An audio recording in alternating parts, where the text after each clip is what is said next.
নমস্কাৰ ছাৰ বাইদেউসকল। বৰ্তমান সময়ত কেন্দ্ৰীয় চৰকাৰৰ দ্বাৰা 50% পেঞ্চন দিয়া সন্দৰ্ভত যি UPS তাৰ বাহিৰেও আপোনাৰ পুৰণা পেঞ্চন আঁচনি OPS সন্দৰ্ভত এক শেহতীয়া জাননী প্ৰকাশ পাইছে। এয়া চাব NOPRUF মানে নেশ্যনেল অল্ড পেঞ্চন ৰেষ্টৰেশ্যন ইউনাইটেড ফ্ৰণ্টৰ ফালৰ পৰা আজিৰ এয়া চাব 25 আগষ্টৰ এক শেহতীয়া জাননী।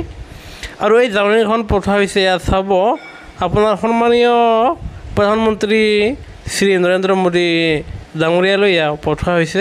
আৰু ইয়াৰ বিষয়বস্তু হ'ল appeal for the restoration of the old pension scheme, যাতে পুনৰাই পুৰণা পেঞ্চন আঁচনি কাৰ্যকৰী কৰে, বাহাল ৰাখে, তাৰ বাবে এয়া আপিল কৰা হৈছে।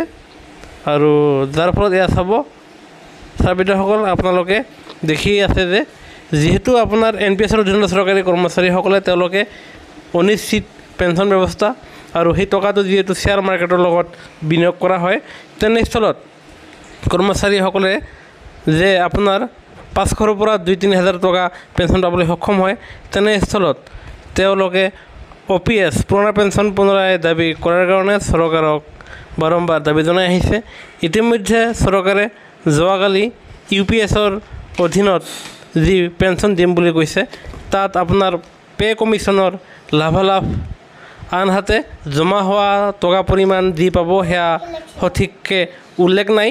আনহাতে গ্ৰেচুইটিৰ লগতে আন সুবিধাসমূহ তাৰ পৰা বঞ্চিত হ'ব, যাৰ ফলত চৰকাৰী কৰ্মচাৰীসকলৰ কাৰণে বিগ জিৰ'। যাৰ ফলত সেই ইউনিফাইড পেঞ্চন স্কিম UPS যাতে সেয়া কৰ্মচাৰীসকলে মানি নলয় আৰু তেওঁলোকে ভোট ফৰ OPS কেম্পেইন চলাই আছে। আৰু তেওঁলোকে পুনৰাই NPSৰ ঠাইত তেওঁলোকে UPS বিচৰা নাই, তেওঁলোকে অল্ড পেঞ্চন আঁচনি বিচাৰিছে।